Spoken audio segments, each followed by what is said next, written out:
Oh, Miss Kelly. Got your personals, freshly pressed by yours truly. No, it's my pleasure. Hey, listen, can I ask you something? You know that Harrison guy? Well, he said that what I done is a hanging case and that he's prepared to ask for the maximum penalty. Yeah, so? So, I'm scared. And I sure would appreciate some advice.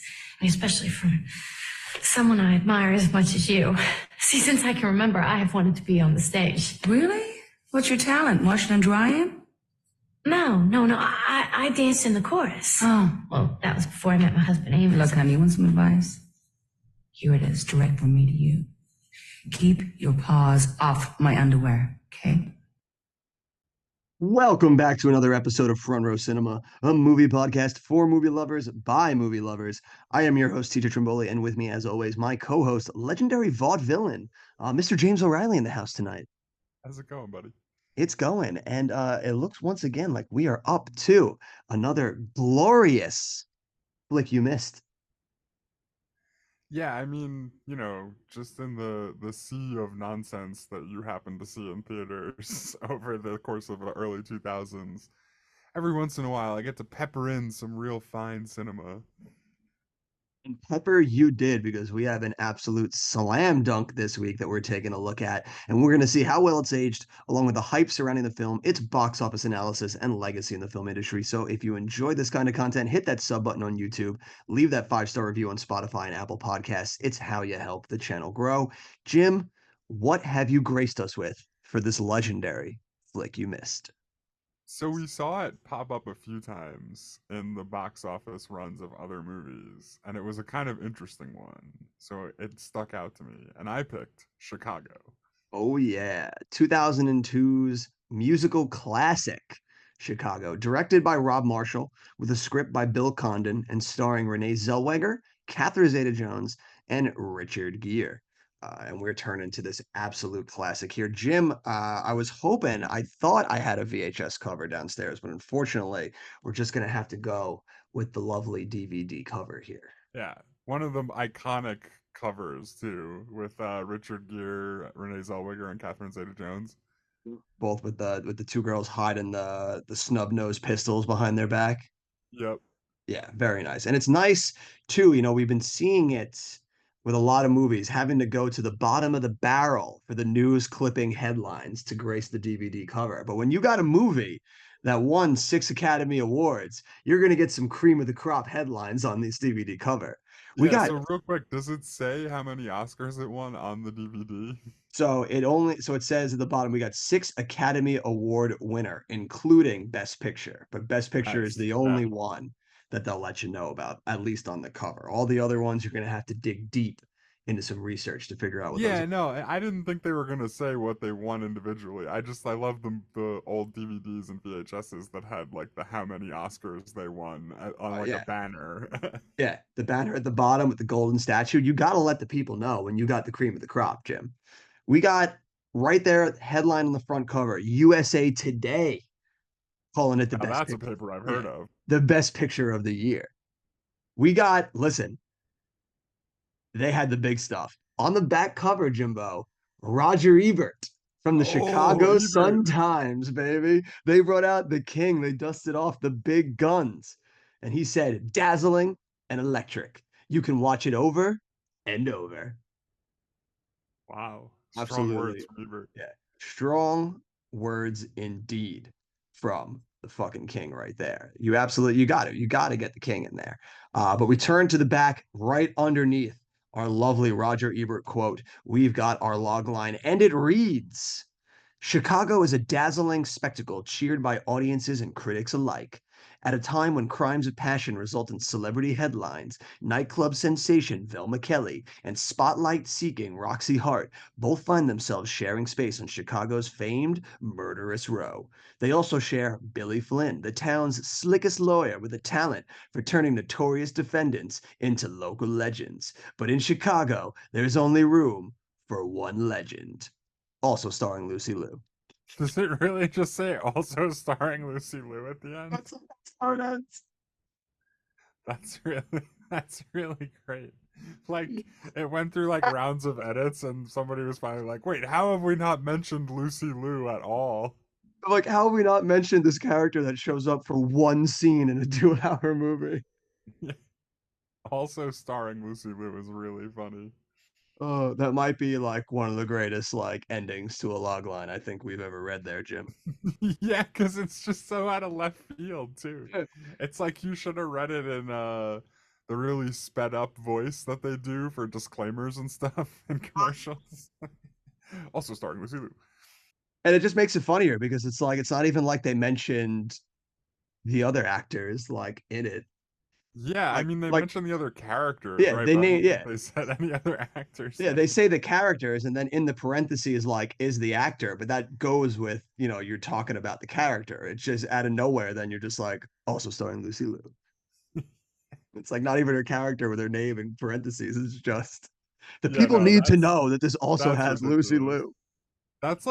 That's like somebody at the last minute remembered that it was in Lucy Liu's contract that she had to be written on the DVD somewhere.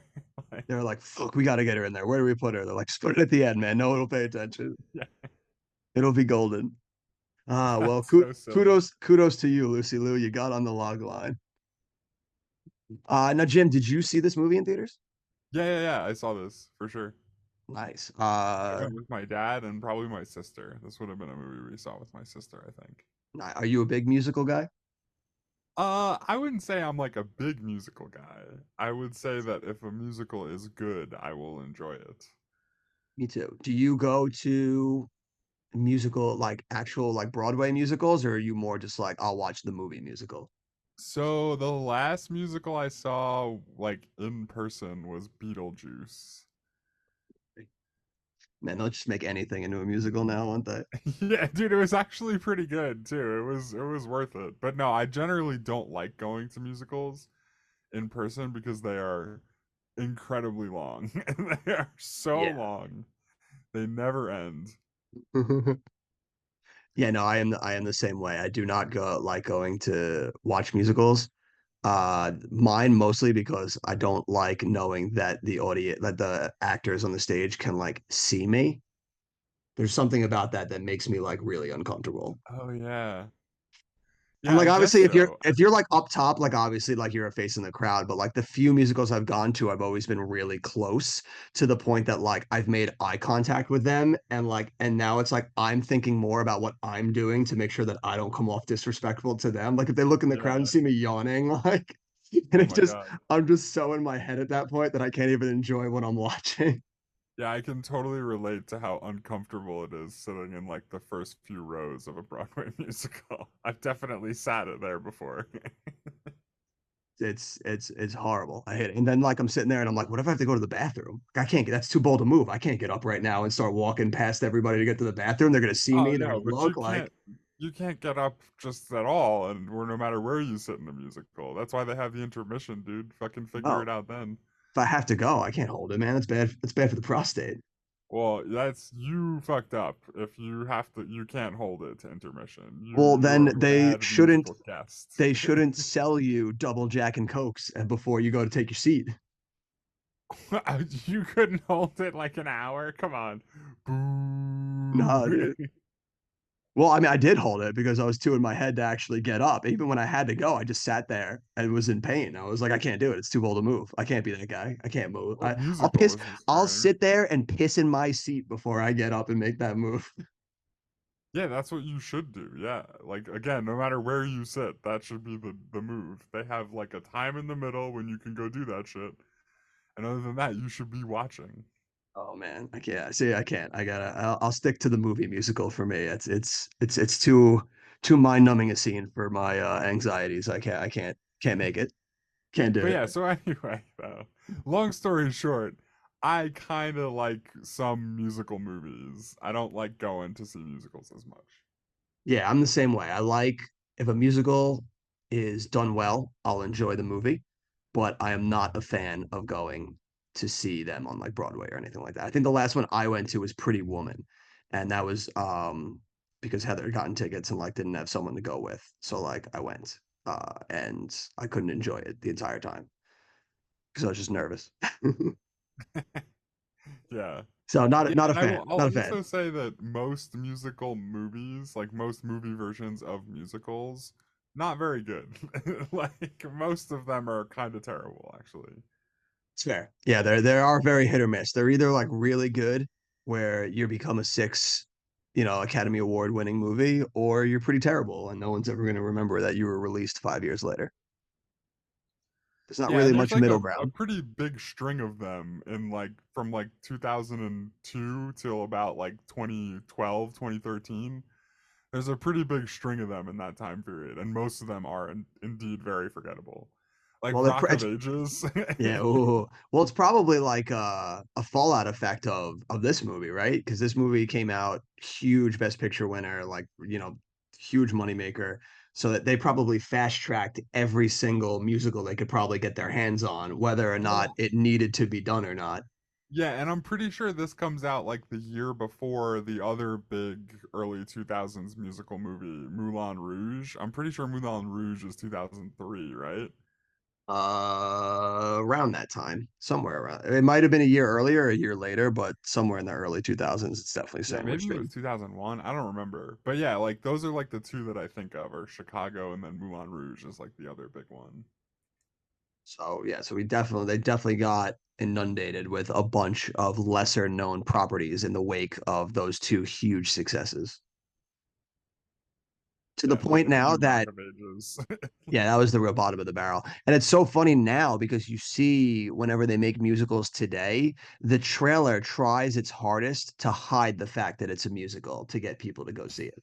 Yeah, that was a thing with Mean Girls, right? They Yeah, with they Mean didn't Girls. ever like let on to the fact that Yeah, it was a musical. yeah, they hid the fact that it was a Um, musical in the trailer. They hid the fact with that Wonka as Wonka, well. yeah, they hid the Yep, fact that Wonka was Wonka the was a other one. musical. The only one that they showed was a musical was The Color Purple, and that one famously just fell off very quickly. Like it had a really good first day because it came out on Christmas Day, and then it just dipped. Yeah. So I think that's such a funny thing. So it's going to be interesting, especially later this year, with them making such a big hoopla of Wicked, because there's no way to hide that Wicked is a musical. Like that's Yeah, it's that's kind bread of and the whole butter. point. Is Yeah, the that it's a whole yeah the whole musical. Yeah, point is that that's it's a like why they're musical. making it. Yeah, so it's like you can't hide that. So it's going to be Well, interesting to see how that does.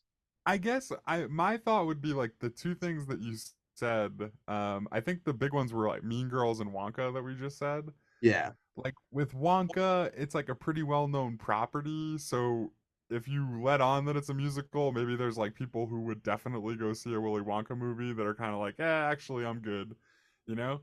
yeah, And then Mean Girls, it's like you're trying to play on the nostalgia of like the original movie, so you don't want to like let on that it's too different. Like for Wicked, I think it's different because the whole point you're making it is that it's like a hit musical, you know?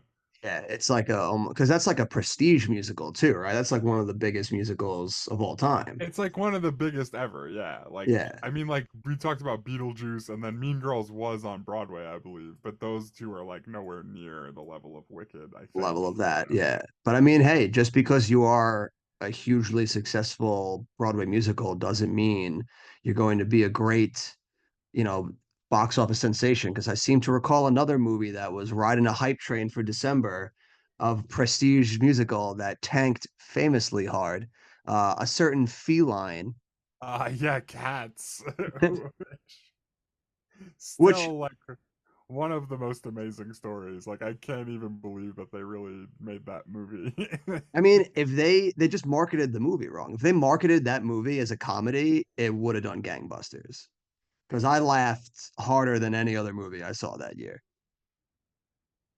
So Yeah, it's one of Cats, those things. I still haven't seen it. It's got to be oh, worth watching, right? oh, it's absolutely worth watching. It is hilarious. Like crying laughing, Jim, is how But funny it's that not movie is. supposed to be, right? No, yeah, no, they play it, but I Like, think that makes it even better is the fact that they're playing it so straight that like makes it so much funnier. Like if they were in on the joke trying to make it like tongue in cheek funny, it would have just been horrible. But the fact that every single person is playing it as straight as can be makes it the funniest fucking thing I've ever seen in my life. yeah, like how far into making that movie, or how far? Maybe it's the in the post. Like how far into post before you're just like, okay, this movie looks ridiculous, and there's nothing we can do about it. Like they had to be watching dailies while they were shooting that movie, being like, "Oh, this might be a train wreck." Yeah. I don't Like know. I'll have we to made a watch it. huge mistake. But yeah, that movie bombed. This Yes, movie that that we're doing today, that movie not bombed. so much. Chicago, not a bomb in the slightest. So let's bring ourselves back on track here, Jim, and let's dive into some box office numbers. Numbers, dates, numbers, numbers, dates, hooray. Dates, numbers. Show me the money. All right, so we've talked a little bit about this movie in the lead up to this episode. It's come up in in like a handful of the last few episodes. It kind of just Uh, rides through the winter. yeah, it opens December 27th through the 29th. Okay, Because that's its first opening weekend anyway. I have a feeling interesting. it probably opened Christmas Day. They did, yeah. Because I was gonna say that'd be a weird thing to open it like 2 days after Christmas. Yeah, so let's hold on. Let's look at its dailies really quickly. No, so December 27th is the first day it's in theaters. Interesting, interesting. Do we have a budget on this?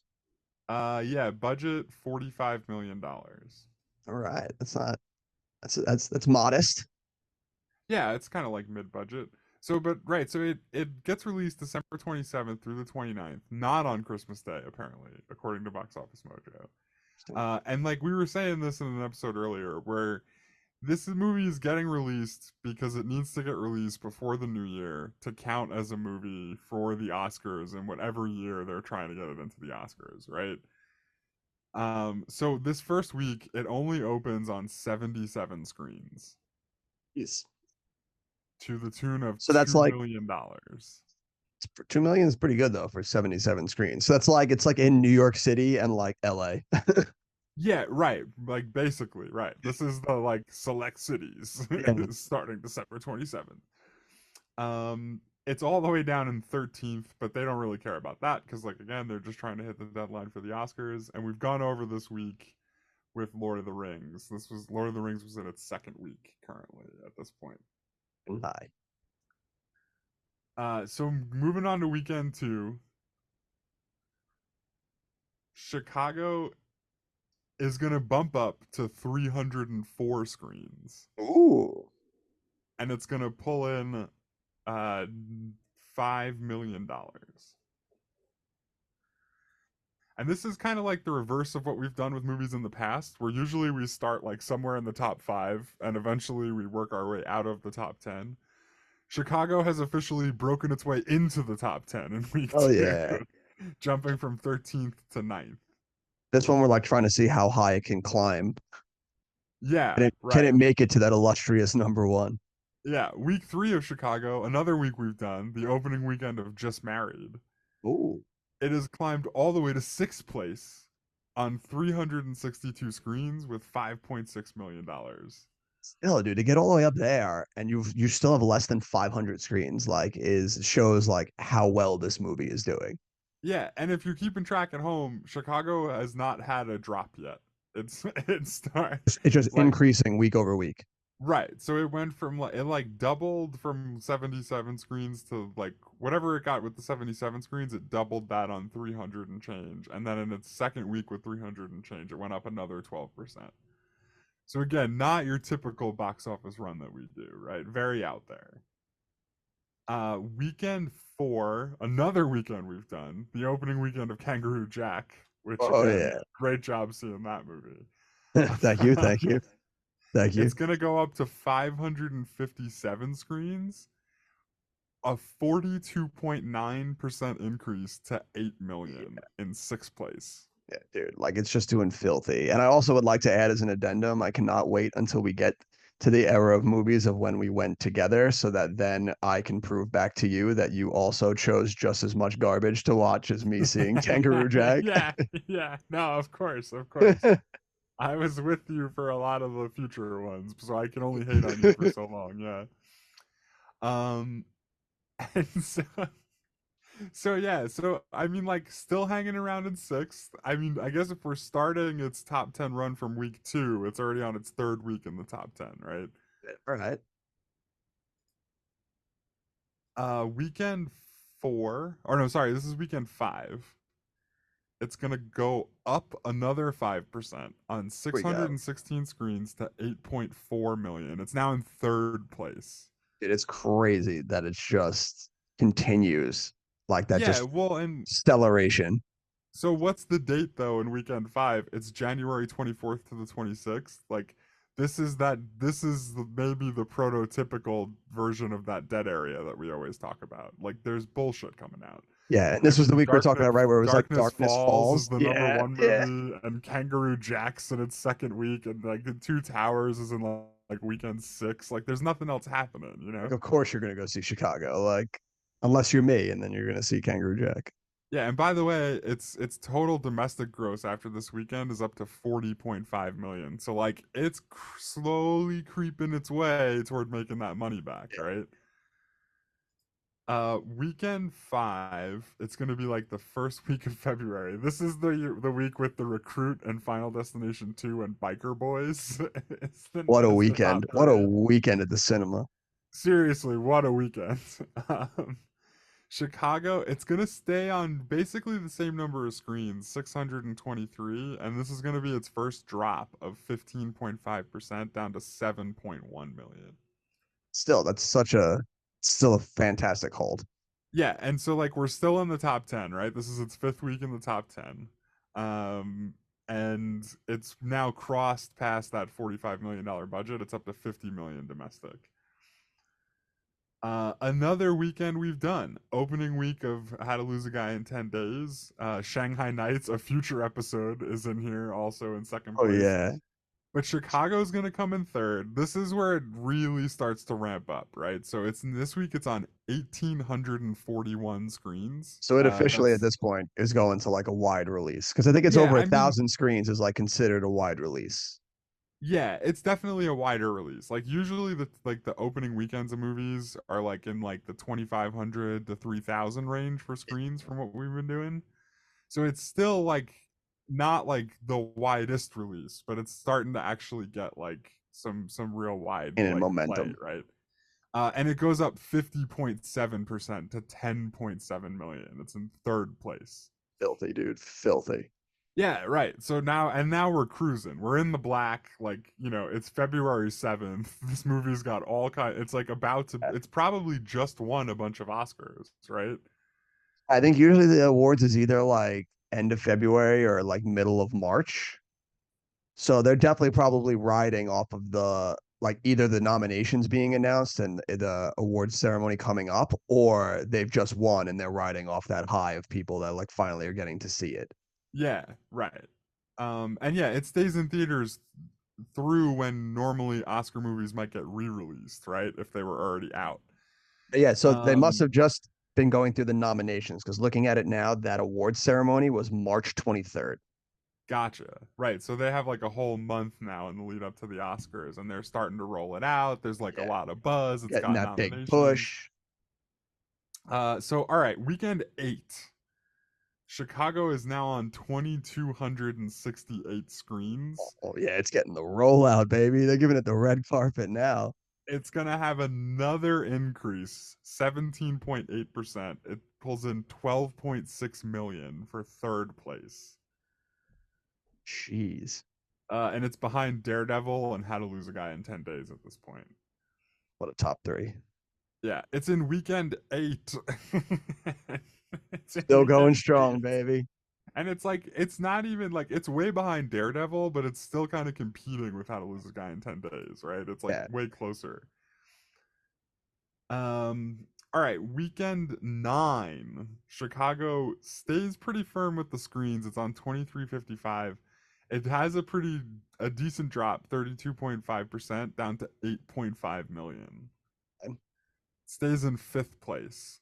But it's Ahead still- of still in I the think top five. I forget when we talked about this, but The Life of David Gale. It's just ahead of The Life of David Gale, that Kevin Spacey movie. Yeah, I think that had a low rollout too. I think we were talking about that either in the How to Lose a Guy in 10 Days episode or previous one before that, but we definitely Yeah. mentioned it in one of them. All right, so going into weekend 10, Oh, baby. Chicago is on 2,447 screens, 4.7% drop down to 8.1 million. It holds in fifth place.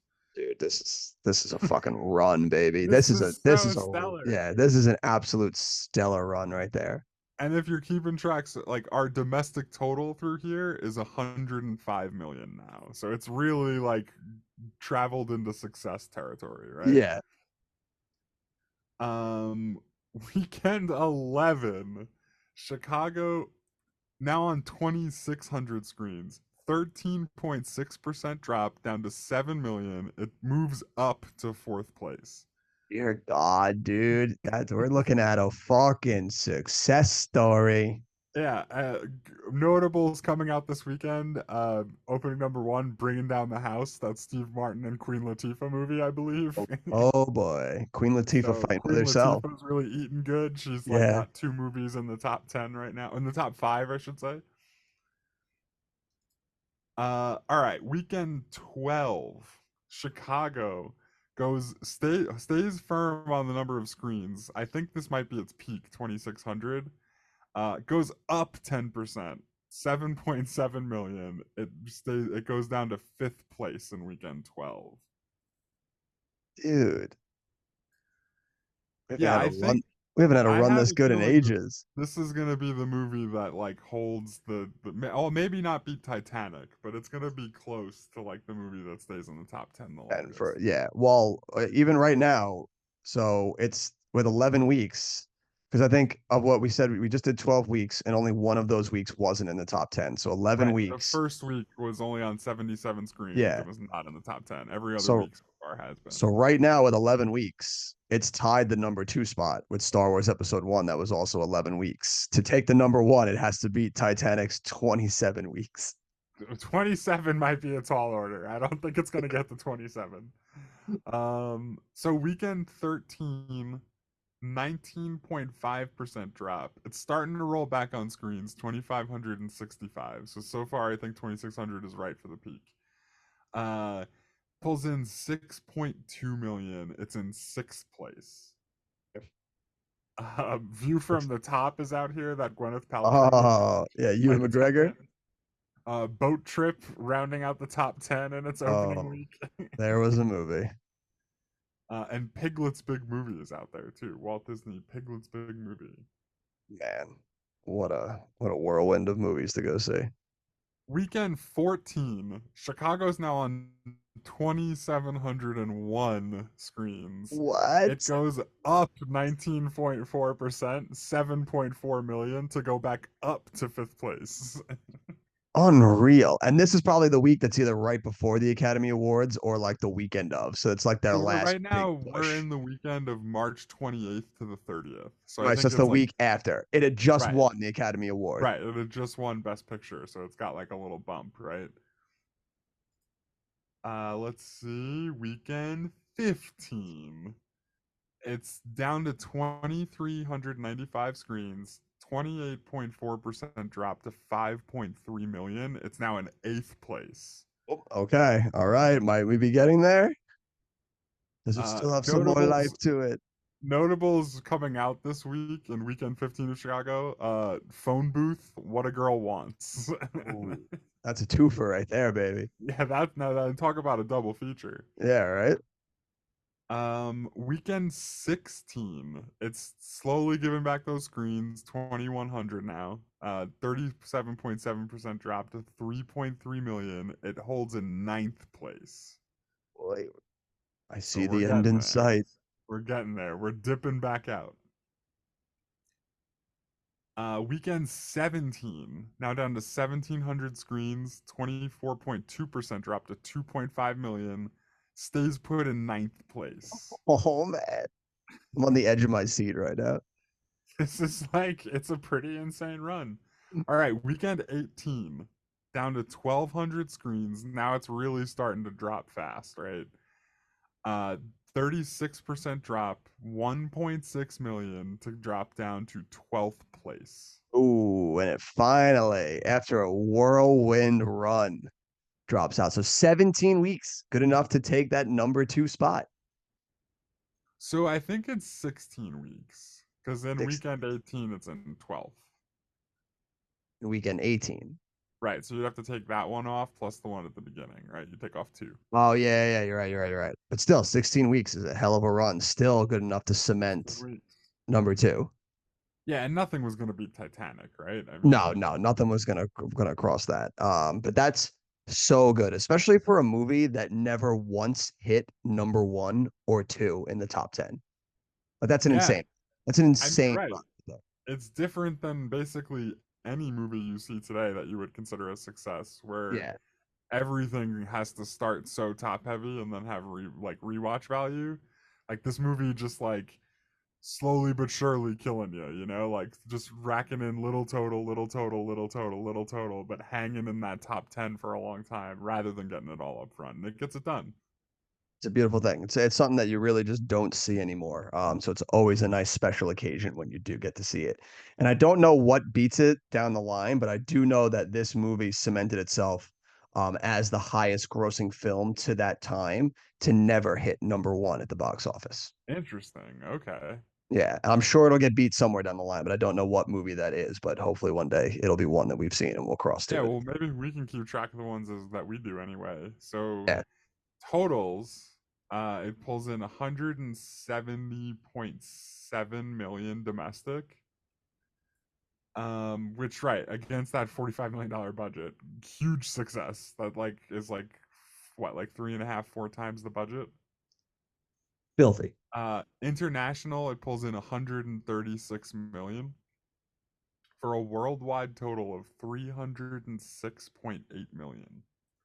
Nice. All right, so 306.8, good enough to put it in the number 21 spot, just behind the Perfect Storm's 328, and ahead of Austin Powers in Goldmember with 296.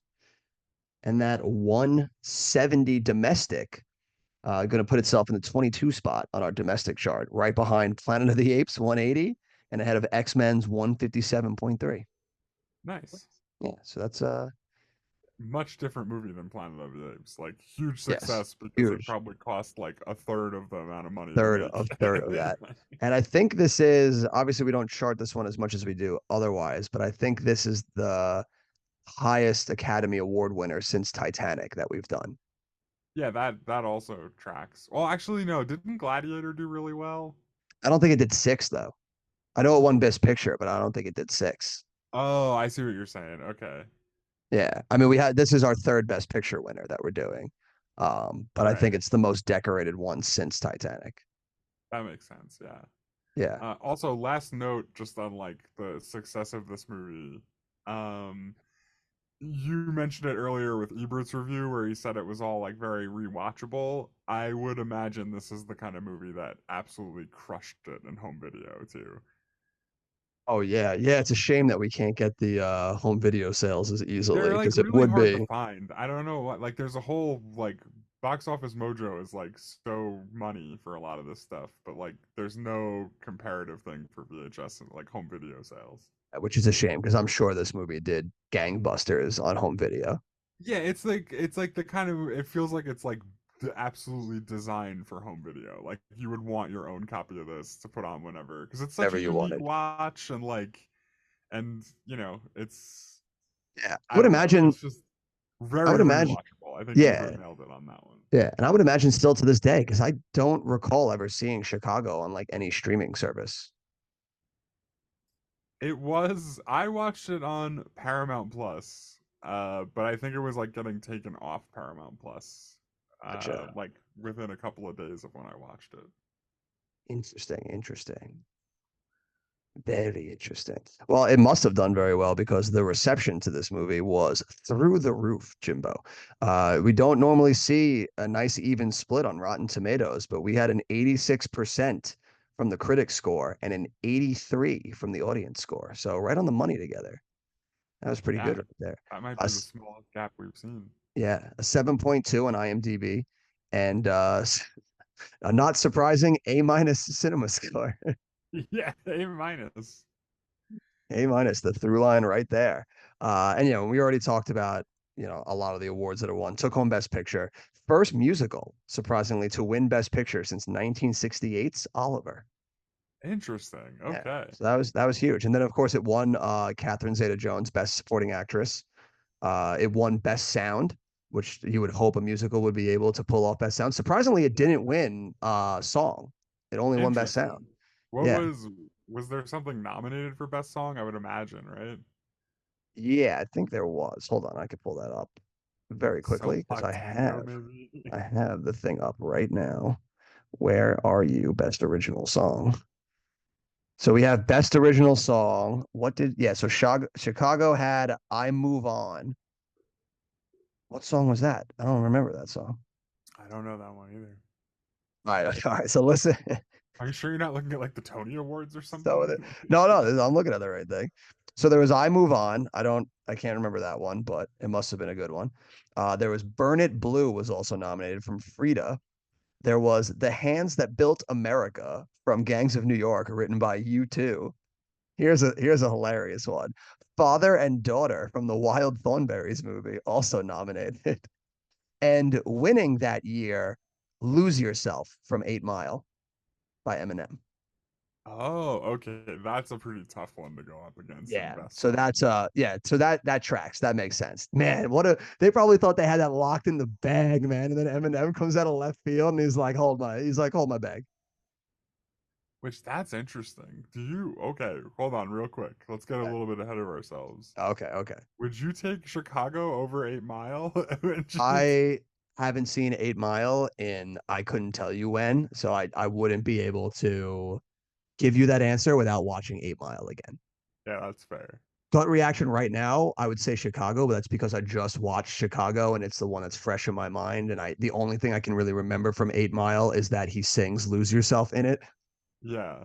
Which, So oh I'd man. have to go back and rewatch 8 Mile to really give you a good answer on that one, which I do want to Yeah, do because I have wanted to rewatch that movie for a while.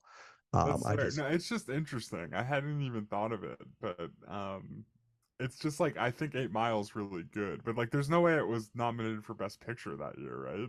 oh, absolutely not. Let's take a So- look. There's no I think that might be the only thing it got nominated for was that. Yeah, no, yeah, yeah. So the best picture nominees, Gangs of New York, The Hours, The Two Towers, and The Pianist. Okay, yeah, that makes sense. And I'm looking through all the other stuff, and it does not look like they got a single other nomination for 8 Mile. You mean Eminem didn't get nominated for Best Actor? Nope, Okay. doesn't No, look yeah, I like. think I would take Chicago too. It was just an interesting one that came up. I was like, oh yeah, like I mean, yeah, that song was really popular, but 8 Mile was a pretty good movie, right? So maybe. But yeah, but so takes best sound, misses out on best song, but that's not the worst thing in the world. It also wins best art direction, costume design, and film editing. So big wins there in the technicals. Yeah, the editing too is really choice. Like I Yeah. think it's when they're doing the press conference, which by the way, that's maybe my favorite scene in the whole movie. Um the press conference where like Renee Zellweger's like the puppet like on Richard Gere's lap Oh for like the whole yeah. press conference and like all the reporters are like puppets on strings and they're doing their like puppety dances. So like that scene's really great, but like the editing in that scene is amazing, where they're like cutting to like the reporters on the actual street, like asking questions, and then it cuts back to Renee Zellweger and Richard Gere like in the musical Yeah. part of it. Yeah. No, the film editing in this is absolutely phenomenal because it's in every song, like the way it cuts between their actual reality and the reality that's been built in their head that is kind of like this vaudeville stage that like is used to express whatever is going on internally in them. So I agree with you that the film editing in this is like absolutely astounding. It's crazy, and it all works so well. Like it feels like they fit together so well, even though they make like the kind of what's that movie? A Chorus Line? They Well, with make Michael the kind of Douglas. like chorus line decision to like just do the like zoom in and lights off on people all the time and like they just cut away like it's very meta that you're in a musical this whole movie, you know what I mean? Yeah. Like they just have no like they're not even trying besides editing them together to make it feel like happening in the actual movie, like it's a totally separate thing. Well, um it's a great choice by them, and I love how they punctuate that by having like Tay Diggs as like the band leader that's like Yes. consistently like bringing Yeah. out the acts throughout the movie. Like it's Yep. so good. Yeah. Really great. So great. So I mean, we're starting to touch on it already, so we might as well fully dive into it right now here. Really dive into the bad boy. And let's hear some likes and dislikes. What really worked for you in this movie, Jimbo? I mean, so like number one, the music is you gotta start with the music because if it's a musical and the music stinks, you're probably not gonna like it, you know? You're kind of dead in the Um, water if you don't have the music to back up your musical. yeah. And so like the music is pretty top notch in my opinion. Like a lot of these songs are very like like you can sing along to them. They're like I still remember all the words from like when I used to watch this in the early 2000s. Catchy. Yeah, it's super They gotta catchy. swing. Yeah, gotta And swing, then baby. like they all fit so well like with the vaudeville theme of the movie. You know what I mean? Like because Mhm. that's like another part of what makes this movie so distinct, I guess, is that it really is like a period piece for like this 1920s like flapper style vaudeville kind of shit. And so like the music obviously fits very well with that setting, which makes this I don't know, it makes it a very unique and a very top-notch experience for me.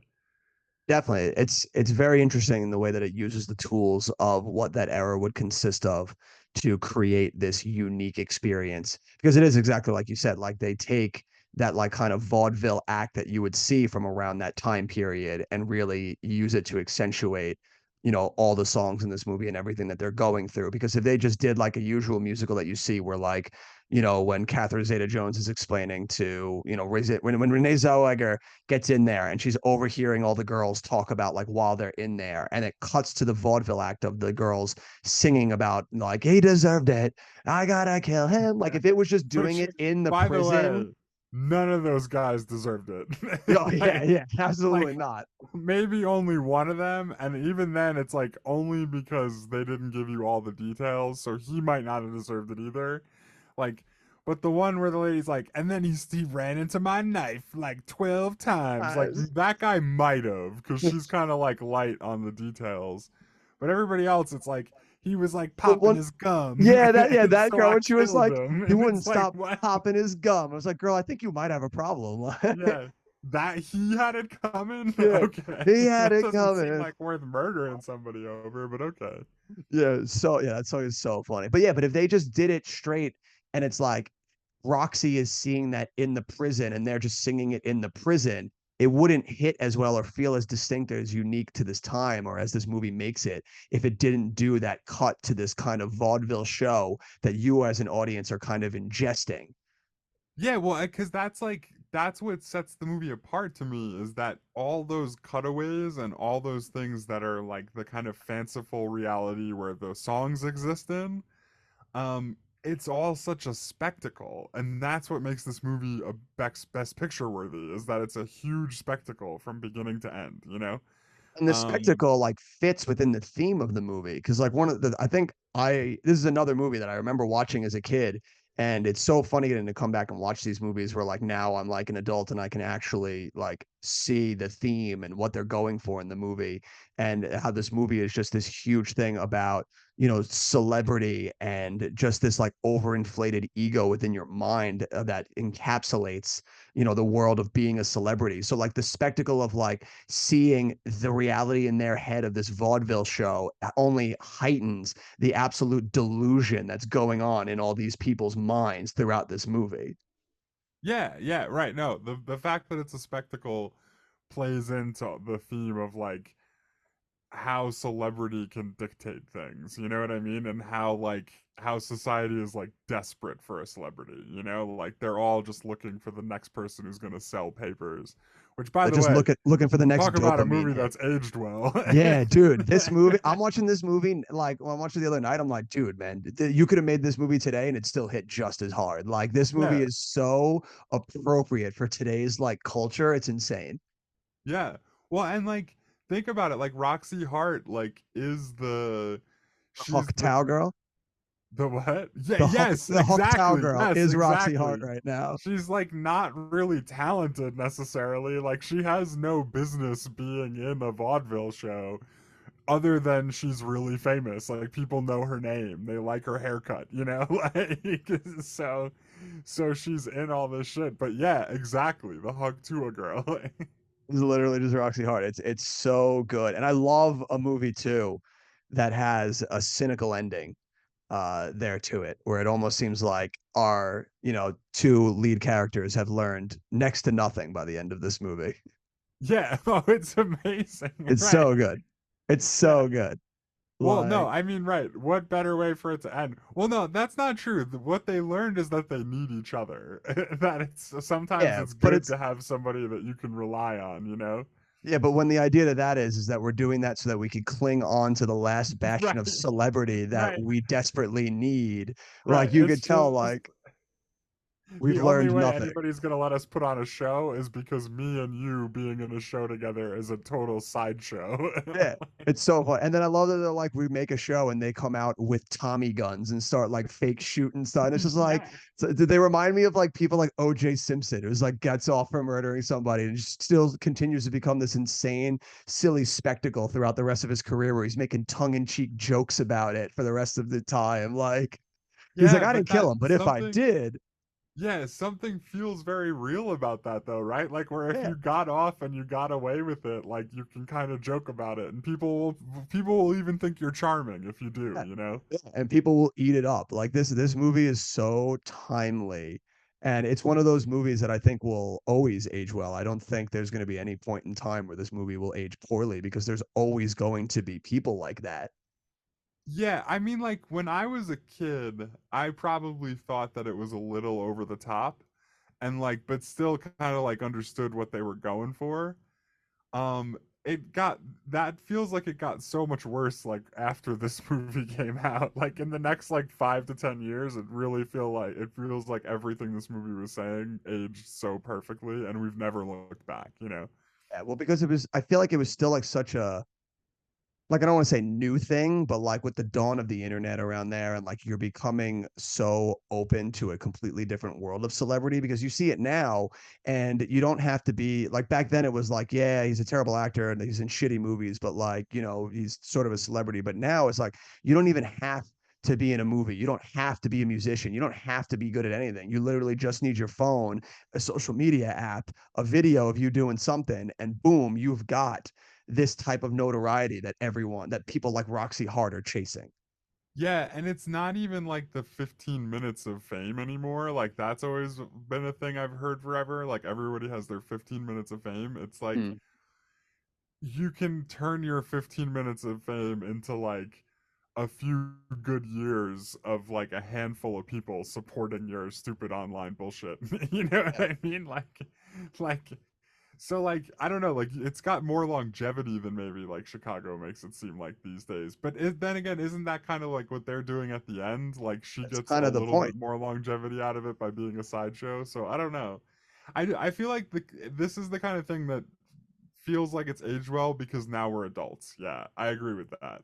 Like when I was a kid, I don't think I realized how much the real world is actually like this movie makes it sound like it is. Well, You because like know? when you're a kid and you take things at a lot more face value and you don't really like see the subtext or like the stuff that's simmering underneath it. So like this just feels more like a fun, fanciful, exciting musical where like you're like, yeah, if you hustle enough, like you'll hit the big time. Yeah, and like And has then you the watch it song now and you're like, Razzle Dazzle ever been more true than it is right now? oh You know what yeah, I give him mean? the old Like razzle. Donald Trump's been giving him the old razzle dazzle his right. entire career, baby. Like Just razzle dazzle them and they'll never grow wise, dude. Like they'll never question it. give him the old razzle dazzle, baby. Yeah. Yeah, no, that's yeah. The songs are so topical and hit so well, and there's so many of them that hit like just absolute legendary peaks. I love all that jazz is so goddamn good too.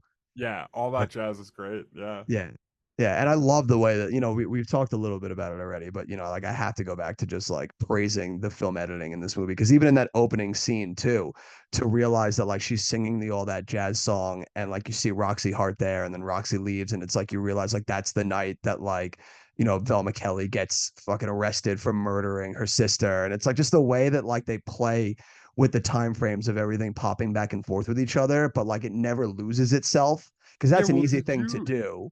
did you notice in that beginning section too, like it is like jumping back and forth and it's edited really well. And then like somewhere between that opening night and when she actually murders Fred Casely, like a month has gone by, but it all feels like it was cut like to be like Simultaneously. like in one fluid thing.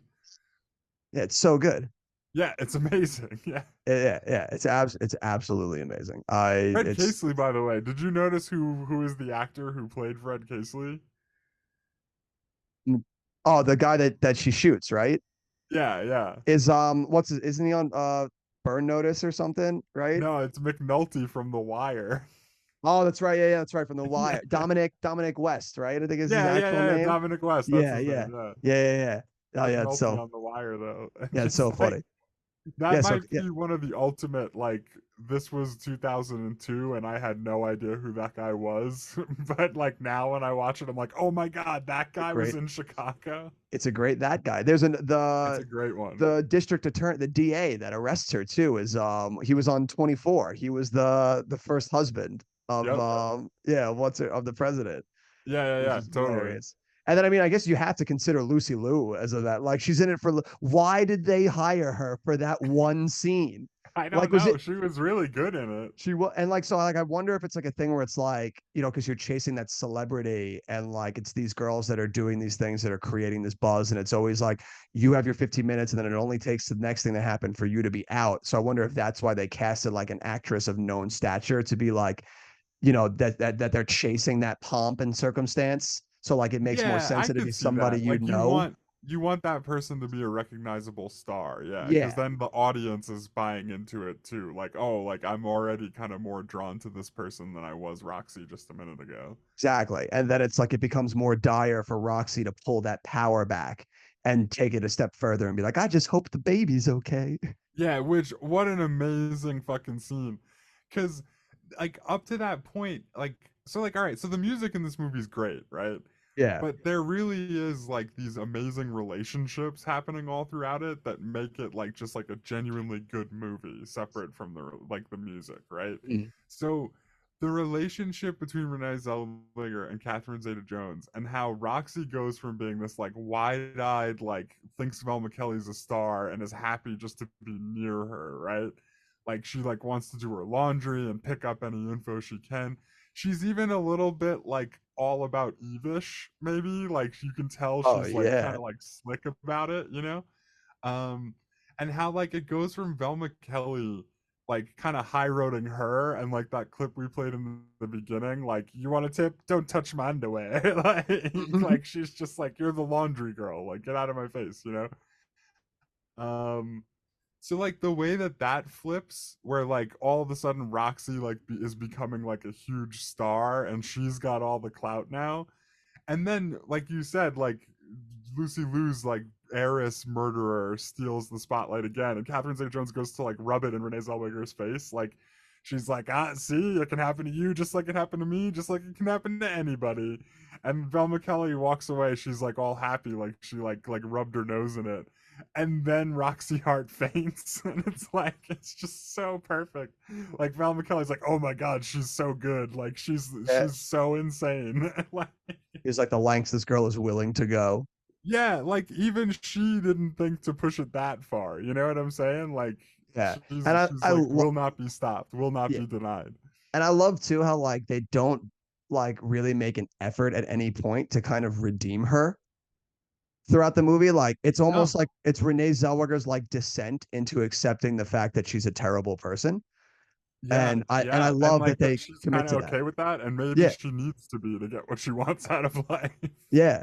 Because like you get that scene midway through after like she fakes the baby and the doctor comes out and he's like she's pregnant and Richard Gere's like you sure and he's like yeah he's like you testified to that under oath he's like yeah he's like good button up your fly and like you Yeah, just know that yeah. she just blew him to get the result. Yep. Like Yes, she did. no compunction about just being an absolute like terrible human being. Yeah, I mean, she's a fame monster, is what she is. Yeah, they just absolutely manipulate Amos like left and right. Yeah, They and talk she about is from the beginning, by the way, because the yeah, only reason she's even fucking Fred Casely is because she thinks he can he get can her make some her a kind of star. hookup at the club. Yeah, and like talk about great casting and getting John C. Riley because he just has that sad, dopey face. Like he kills it in this movie. Like he's so good, and every time they like cut to his just sad face, you just want to like give him a hug. Yeah, and he's such a simpleton, and he Yeah. plays it so well. It's like he really makes the movie, in my opinion. Like his role, it doesn't work as well without him, you know? Oh yeah, no, dude, his song is one of my favorites too in the whole movie when he does the whole like cellophane Yeah, yeah, song, dude, is so good. It's so yeah. good. Because he really is just such a pushover. Yeah. Even to the point that after all of this has gone down, like he's still willing to like take her back at the end. Like she gets off and he's like, I'm like, I'll take you home. Like we got to think about the baby. It's like, Yeah. dude, like, Dude, come what on, a like man. rip your Get heart out there, moment too. Like he's really just so dumb that he doesn't even realize there's no baby's baby. bit. Yeah. And it even takes like Renee Zellweger at that point, like laughing in his face about it. Like, it's like, Yeah. God, she's so heartless. Yeah. Well, I mean, like, yes, she is. And she really, like, she's using him from the beginning too, right? Like, Absolutely. so it's just interesting, like, to see him, like, finally unequivocally get it. You know what I'm saying? And just That she's walk just, out like, on her. doesn't actually, never actually liked him, you know? Yeah. That their love was like a love of convenience back then because like it was her only option. Right, right. Yeah. And, like, yeah, he's just such a simple dope, and, like, he can't keep up with all that jazz and that liquor, and, That's my other thing is them trying to make the defense was that like she was all hyped up from the jazz, like she didn't know what she was yeah, doing. The jazz led her to sin. She was yeah, yeah. So funny. it's so Which, good. by But the way, we haven't talked about this, but hands down, the best part of the movie, Richard Gere, man. He's yeah, so good. yeah, he's fantastic in it. And I just love how silly all of the legal proceedings are in this movie because it has like Oh, yeah, zero basis in any reality. Like it's the yeah, of most course. insane circus. And like it ties into the idea that like everything is a circus. Like your whole life is a game and it's a game to be won. It's a circus. It's a media like frenzy. Like you just have to figure Yeah, out it's how to play it.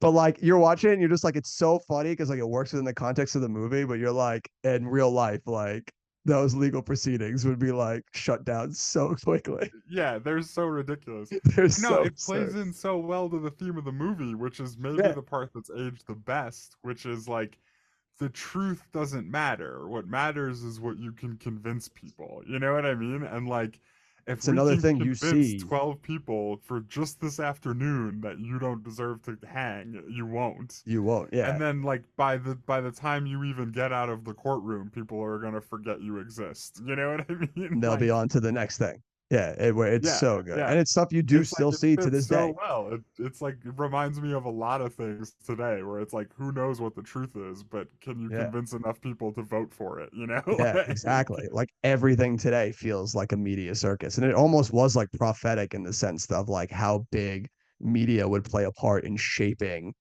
bias in any type of thing that you see, whether it's a murder case, political aspirations or anything. It just shapes so much. Yeah, but and by the way, maybe the best part of the whole movie is the courtroom proceeding when he's reading the diary. like, So and good. there's so many top-notch parts. Like he gets the guy to object. Like what I think he says that like maybe they were planting evidence, and the guy's like, objection. His claims are specious, and he goes erroneous, and the Yeah. guy's like exactly. It's like he just walked right into Do what it. like Richard Gere planned it so perfectly. And then like later on in that same scene, because like the whole point is he's trying to convince the jury that like the prosecution planted the evidence, right? Yeah. And he's like, no, that's absurd. Of course, it's ridiculous. And he goes, but if it, he says something like, but if it weren't, now would be the time to say, come clean, Mr. Anderson. Like he like walks himself like through all these obstacles to get to just the part of him screaming, come clean, you know what I mean? Yeah. Like He's just such not a actually showman. saying it. He's saying, if this were happening, I would be saying this. But he's saying it, you know, it's so good. Or an absolute born showman. Yeah, and that's the scene where it works with the tap dancing, is like the part, like the cutaway part with him Yeah. doing like the fancy tap dancing. It's so good. Yeah, no, dude, it's such a fantastically well done movie, just centered on just the idolizing this type of like celebrity chase that some people have within them, and the absolute like dark side that can come with it. Yeah, and what a race to the bottom it is, Yeah, too. You know exactly. what Yeah, I mean? Like exactly. Yeah, this movie really sums that up well, which is like it becomes like by the time she's faking being pregnant, it becomes like just how much can you turn yourself into gossip? You know what I mean? Like that people will eat up. Like that's what you're trying to do when you're trying to be like a it's just celebrity. how much like nonsense you'll put yourself through or degrade yourself to stay in the limelight, Right, right. to And stay it's in like, those yeah, what a headlines. race to the bottom it is. Yeah, Because, the next thing you know, there's a fucking, an heiress shooting her husband and his two lovers. And it's like, Jesus, how are you going to compete with that? Like, yeah, absolutely. Is there anything in this movie that doesn't work for you, or anything that you kind of like disliked? I think I would say it's like maybe a little bit slow until it gets up to the cell block tango. Like, the beginning feels like it kind of drags. For like, I don't like the one song when she's singing about Amos as much. And Like when they're interviewing them about it and like they're still pretending it was self-defense and Amos did it, right? yeah, yeah, when like he's in the room being like, I came home and Yeah, like there I my didn't wife like was laying in bed. right. That whole like section I was kind of like, all right, get to it already. Like I know like there's so much more good shit coming. Yeah, that was one of the few songs that didn't hit for me in this either. Which it becomes so much more noticeable when every other song is like an absolute banger. Which makes it weird that they picked that song that neither of us can remember as like the one to go for the Academy Award nom, instead of like, all that jazz or razzle dazzle or the Yeah, fucking Razzle Dazzle, tango. all he cares about is love is amazing. Yeah, yeah, like so many other ones you could have um chose. the press conference one is amazing too. Although I don't know how good of a song it is. It's just like that whole sequence, like the visuals of all that are incredible. Yeah, yeah, no, I would What's your agree. favorite song from this movie?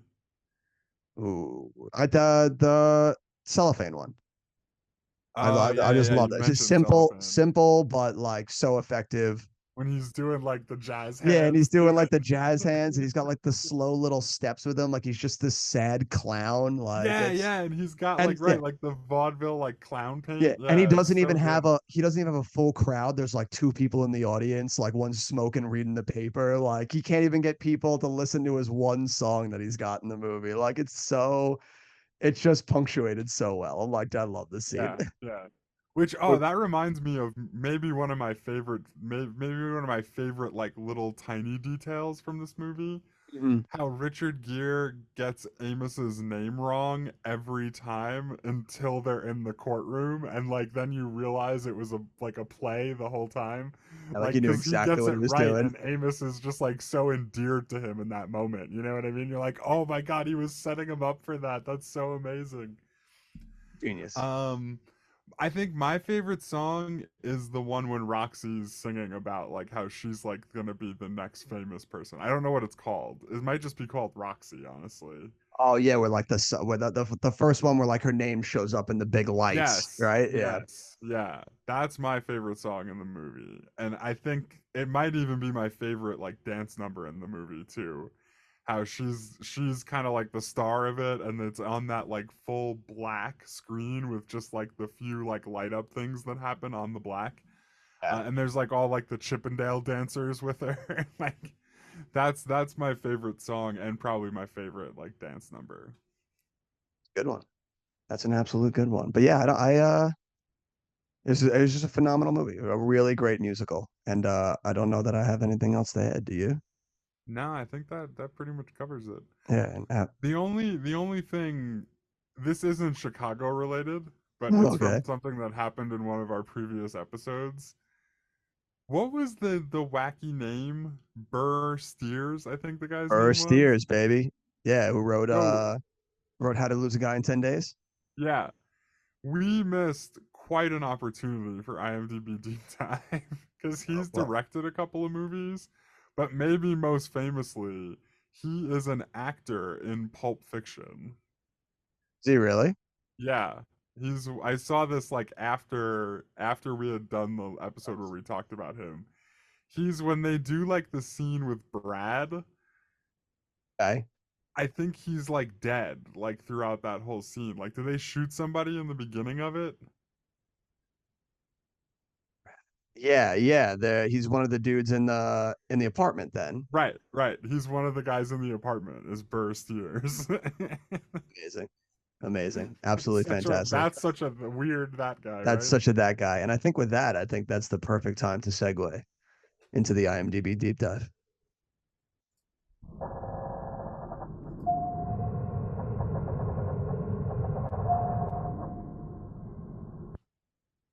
A good fish to pick from here, Jim. I'm excited to see who you're gonna pick. So we're gonna start with the director because I have a feeling it's gonna be pretty short. Okay. But it's an interesting thing to look at anyway. Good old Rob Marshall.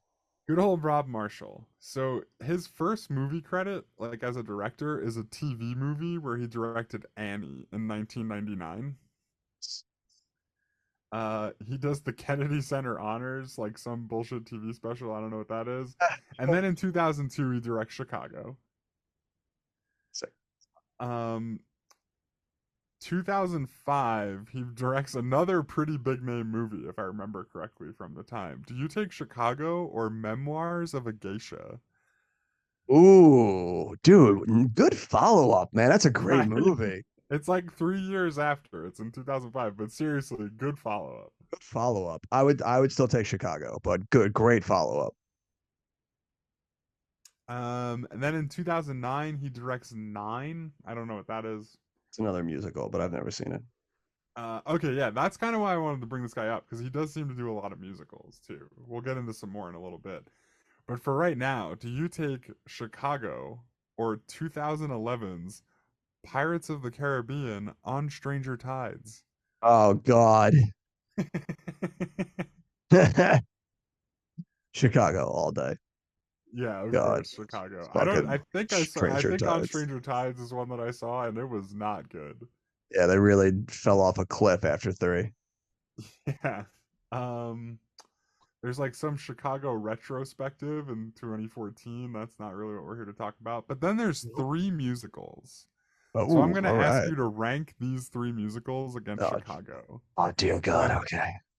2014's Into the Woods. Oh Jesus. 2018's Mary Poppins Returns. Ooh. And Okay. 2023's The Little Mermaid. Oh God. Some big name musical credits. Like those are some of the most memorable movie Definitely, yeah. musicals that I can think of. Definitely making Little popular. Mermaid maybe is memorable because it's so recent, but Yeah. Into the Woods and Mary Poppins Returns definitely made some noise. Damn. Okay. Chicago's still at the top of the heap. Okay. Then I would do Mary Poppins Returns. Then Into the Woods and Little Mermaid last. That's fair. Yeah. I'd say Yeah. that's about right. Yeah. I didn't like Mary Poppins Returns. I didn't hate There, I it. said it. That's fine. How dare Jim? How could you? But no, and those 3 musicals really like wrap up his directorial credits. Still though, it's Nothing a upcoming, solid career. but I'm sure there's other musicals. I mean, mostly some musicals, right? That's what he's doing. Yeah. I am thinking right now Mm-hmm. between there is a lot of interesting ones here because I don't know when the next time some of these people are going to come up is. Honestly, the one who probably I don't think we have another one for is Zellweger.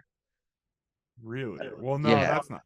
I've seen another Zeta That's not Jones movie. It's I not know true. there's at least one movie that's coming up in 2008 with Renee Zellweger.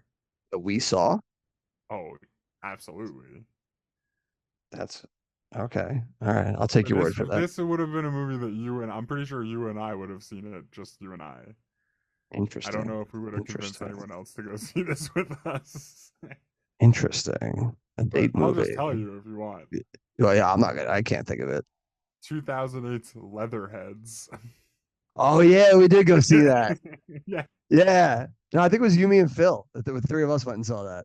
Okay. Yeah, that could make sense. Yeah, I could see That's Phil going funny. to see that. Okay, so then, all right, so then for our We've top three got more leads, Zellweger coming down the pike, and I'm pretty sure there's going to be at least one that you saw before that as well. our top three leads we've seen. There's definitely more to come from the three of them. From Gear too? Yeah, I didn't see it with you, but there is a movie that I did see of his after this in theaters. Unfortunately, Oh God, what was it? Was it I'm not. movie 43? Does that count? Oh, well, yeah, there was that one, but no, I was thinking of a different movie. But I'm gonna save that bad boy for for when we come to it in futures past. Okay, that's fine. Well, so then I think I'm gonna pick Catherine Zeta-Jones because I know Okay. we've got more Zellweger coming. I'm pretty sure you probably saw Cinderella Man as well, right? Oh yeah, I forgot about that movie. Yeah, so we got more Zellweger coming. Yeah, all right, so And if more there's more Zellweger in the Richard pipe. Gere coming, I'm gonna pick Catherine Zeta-Jones. And you know what? We might even. You know what? Hold on, hold on. Hold him. We'll see if we have time. We are actually We're going to start somewhere else, and I don't know why I didn't think of this earlier. going pretty long here, Jim. Who are you picking? Well, then this will be the last person. All right, who are you picking? We are going to deep dive into Queen Latifah. I fucking knew you were gonna pick her. Yeah, I don't know why I didn't think of this sooner. This is the obvious answer. All right, let's hear it. And of course, Queen Latifah has 117 credits as an actor. Because Get why the wouldn't fuck she? out of here. She's been. Who does She's she think been she is? working. Samuel L. Jackson? Like literally, she's the female Samuel L. Jackson too. She's been working regularly since like 1989. Oh my god. Like, All right, let's hear some of these. so some TV credits. Well, okay, so let's start. In 1991, she's in Jungle Fever and House Party 2, which Oh is boy. like just It's already yeah, a stellar movie career. hard starts. She gets 2 episodes on Fresh Prince of Bel-Air in 1991 as well. Oh, okay. And she's in the MC Hammer Too Legit to Quit music video. Oh, for God's sakes. And the Naughty by Nature music video for OPP. And she's a queen in her own music videos in 1991. Because by the way, she has a music career going as well. Gotta have a music What a career to go year. with it. Follows it Stellar. up in 1992. She's in Juice. Oh, Juice. That was a good one. What a great movie, dude. Juice is such a great movie. And then like she's on one episode of Hanging with Mr. Cooper in 1994. She's still making some music videos. She's got an episode of The Critic where she voices herself, I believe. Okay, That's that animated show. Like I think it was John Lovitz, right? Is that the guy's name? sure. She's in 1996. Do you remember the movie Set It Off? No. Oh man, it's like a bunch of kids, and they like take over their school. They like rob a bank. I want to say. Okay. Wait, no, hold on. I'm mixing up two movies. There we go. I got it. That follows four close friends in LA who plan to execute a bank robbery, each doing so for different reasons. Yeah, I was thinking of a different movie at first, but yeah, the bank robbery movie is Set It Off. Interesting. Oh, stacked casts. I might have to watch this. Ooh, Jada Pinkett. Might be out. Okay, so then 1997, she's on an episode of Ellen, like the Okay. TV show Ellen, not the Yes. talk show Ellen. I follow. 1998, she's in Sphere. The Michael Crichton book. Yes, the Michael Crichton book turned movie. She's Hilarious. in Sphere, which is like too much. All right, 1999. She is in the movie The Bone Collector. Do you remember The Bone Collector? Yeah, dude. Denzel Washington, baby. Come on, let's go. Yeah. So more Great TV. movie. She gets 2 episodes of Spin City in 2001. Oh, there you go. And then she's in like a pretty crazy run of movies here. Okay. The Country Bears in 2002. I don't know what that is. a Disney movie about the bears that play country music. Sure, I think she's one of the bears because she's credited as Cha Cha. Oh boy, Uh, then she's in a movie called Brown Sugar, which I've never seen. never heard of And that. then also in 2002, she's in Chicago, right? She plays It's Mama a big, Morton. big year. Wow, what a year to be in the Best Picture winner Chicago and the Country Bears. Yeah, and like this is like such an interesting career too because like So funny. she starts off in the 90s as like a legitimate like rapper, right? Like and Yeah, like she's like playing in a certain type of movie, usually a certain type of character, you know, set it off she's like Robin Banks. And then like this thing starts to happen where she's like kind of like bridging the gap from that like kind of persona to what she's going to be in most of the 2000s, which she's going to be in a lot of comedy movies, right? Like that's it's kind of like where Queen Latifah finds her niche. that's the formula, bro. They did it to Ice Cube. Yeah, right, right. It's a very similar formula, yeah. Dude, imagine going to see Uh, the Country Bears and you're like, dude, there's no way Queen Latifah could be in a better movie this year. And then Chicago comes out. so then God damn it. 2003, do you take Chicago or do you take the previously mentioned Bringing Down the House? Chicago. But I do remember watching that movie like religiously when I was younger and like Yeah, loving it. Bringing Down the House was a great flick, Yeah, it yeah. was classic. It was very silly. Yeah, her and Steve Uh, Martin played off each other so well. she plays in Scary Movie 3, she's credited as Aunt Shaniqua, which Oh yeah. I think it says a lot. I think this movie, what this movie and Scary Movie 3 have in common, both produced by Harvey Weinstein, Ah, interesting.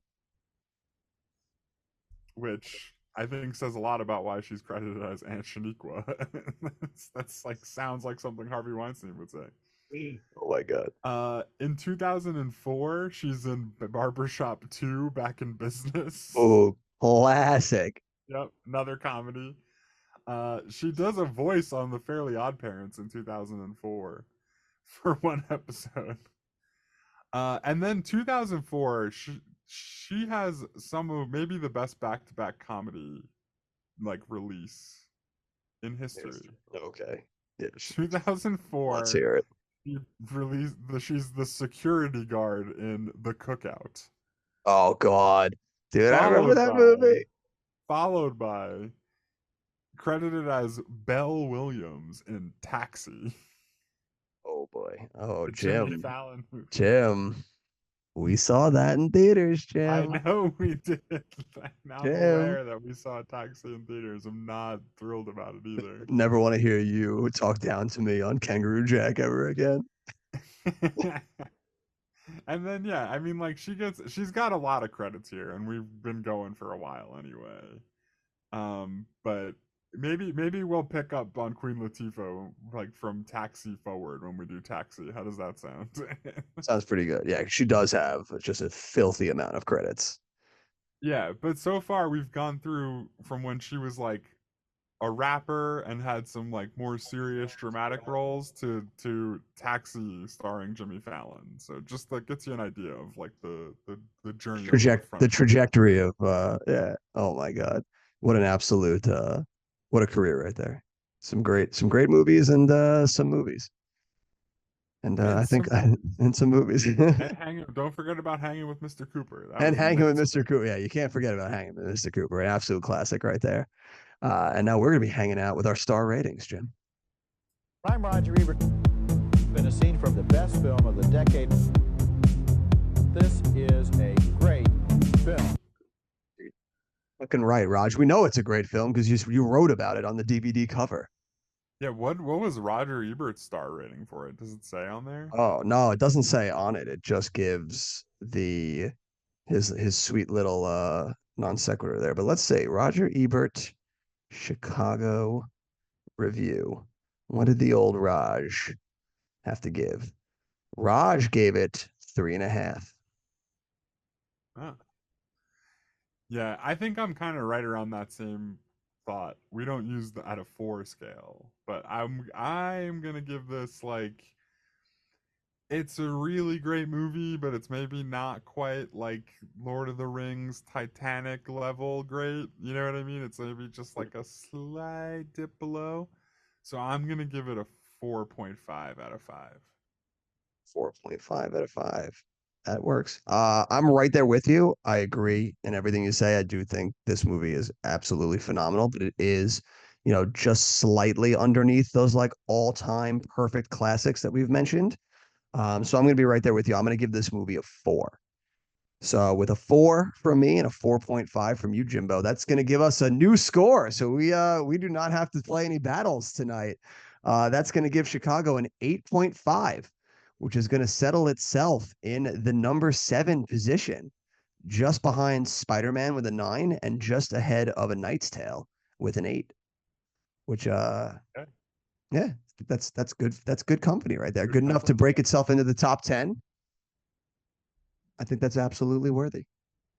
Yeah, pretty And it sweet. works, and it works for me. And it's good that you brought such a great movie to our episodes here, because God knows the next time I saw a good one, we got a nice slew of silly things in the thing.